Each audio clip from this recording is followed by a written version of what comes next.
Projeto de lei aprovado na Câmara dos Deputados contra o tráfico de pessoas aumenta a pena em casos de adoção ilegal. A proposta ainda será analisada no Senado.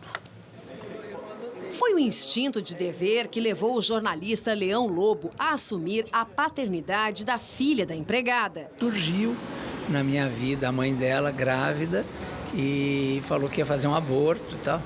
E aí eu falei, não vai fazer não, nós vamos cuidar dessa criança. Sem saber, o jornalista estava cometendo um crime que já prescreveu: registrar o filho de outra pessoa sem passar pelo processo legal de adoção. O que é melhor? Que eu deixasse ela, né, sem um pai, né, ou realmente fosse pelo meu coração? Um projeto de lei aprovado na Câmara dos Deputados para combater o tráfico de pessoas também vai tornar mais severas as punições nos casos de adoção ilegal. As penas serão maiores quando a vítima for menor de idade. Elas vão passar de 1 a 6 anos de prisão para um período de 4 a 8 anos. A lei endureceu para combater o tráfico de pessoas.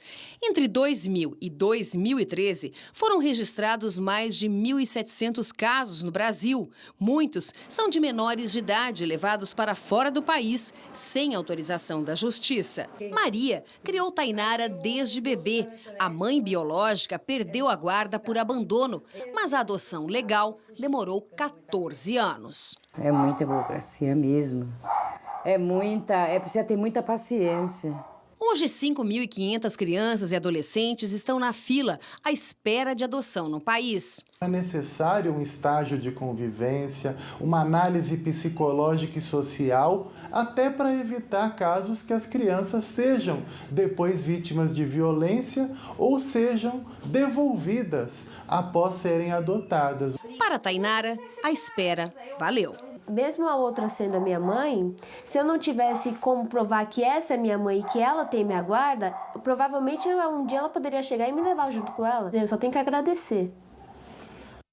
O agravamento da pena, Ceni, seria o caso para adoção ou a questão da burocracia, a demora de se adotar ainda causa mais problemas essa questão?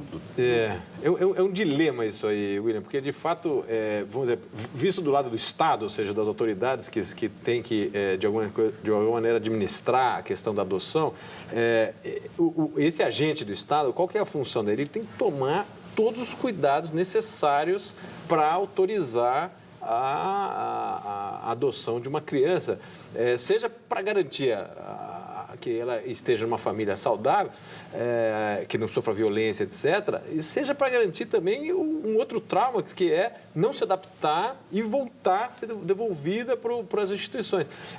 É um processo que é realmente muito delicado. Então, você imagina na posição do agente público, o sujeito realmente tem que se cercar de todas as garantias para tomar essa decisão. Agora, por outro lado, ocorre que a demora, às vezes, prejudica a própria criança, não é? No sentido de que o período de adoção, a idade de adoção vai avançando e vai ficando cada vez mais complicado. E fora a demora, o sofrimento da própria demora. Então, eu diria assim, é uma situação dilemática e não dá para acelerar demais, porque você pode estar sacrificando todas essas garantias em torno da criança. Agora, a grande questão seria checar, nessa linha que você mencionou, qual seria um limite ótimo, aí, ou seja, o quanto que é necessário e possível você apressar antes de formalizar essa adoção. Eu acho que o Brasil tem avançado, eu acho que em passos importantes nesse processo, mas ainda assim sempre tem margem para sofisticar esse tipo de ação, né?